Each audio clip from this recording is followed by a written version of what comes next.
G'day guys and girls, and welcome back to the channel and the latest episode of the WH Caprice project car. If you had caught the last episode, you would have seen we've installed a set of extractors and high flow cats to the LS1. If you haven't seen that one, I'll chuck a card up in the corner for you to go and check it out. But today I'm going to finish the upgrade off and install a 2.5 inch catback exhaust. It's nothing special or pretty, but that doesn't matter. It's going under the car, nobody will ever see it. It's a very basic 2.5 inch catback. No rear muffler or hot dog. Just the centre mufflers, which is perfect. The Sunmount rules dictate that you must have at least one muffler, so that'll get me out of trouble, and at the same time should make it nice and noisy, which is what we want. The exhaust was pulled from a ute, so the ute and the Caprice both sharing the long wheelbase.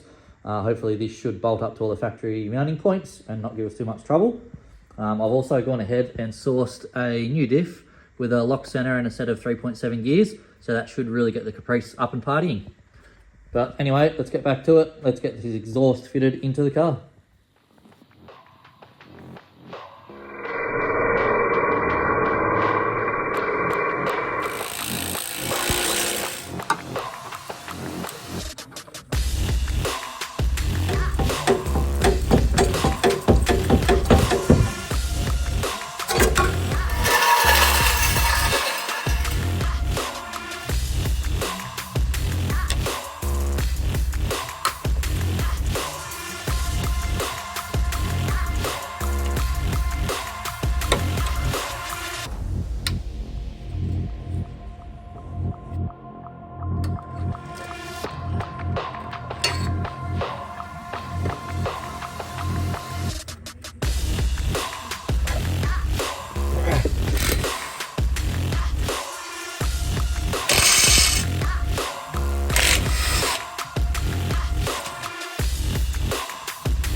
Now that I've got the factory exhaust out from underneath the car and lined up next to the one that I'm replacing it with, you can see that the mounting points, both at the back of the cats and at the mufflers, look to be pretty well lining up perfectly.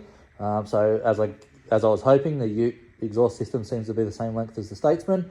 The mounting points at the back, where the rubber hangers are going to go, they look pretty close.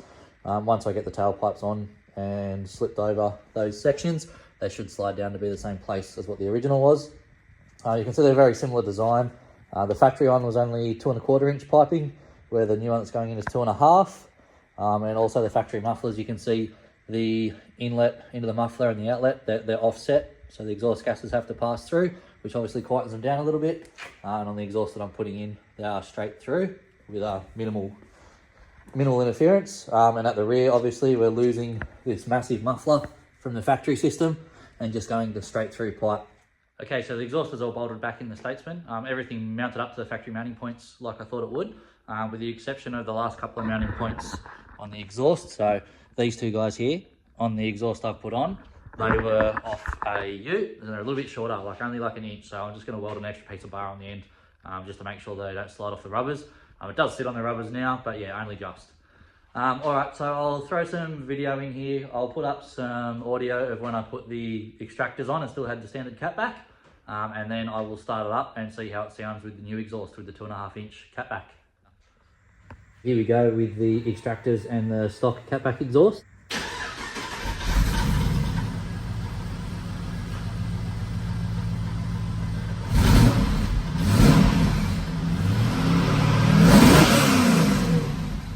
And now the extractors and the 2.5 inch catback.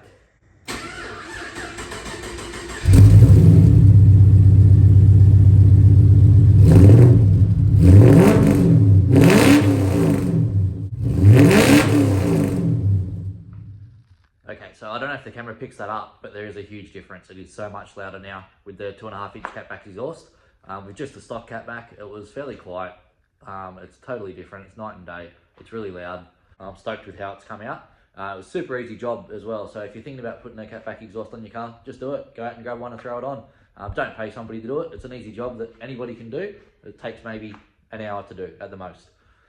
If you've enjoyed watching this video, any other ones on the Statesman's or the VL or my VZ, be sure to like, comment and subscribe. It really goes a long way to help my channel grow, and I really appreciate the feedback. See you in the next video. As always, thanks for watching.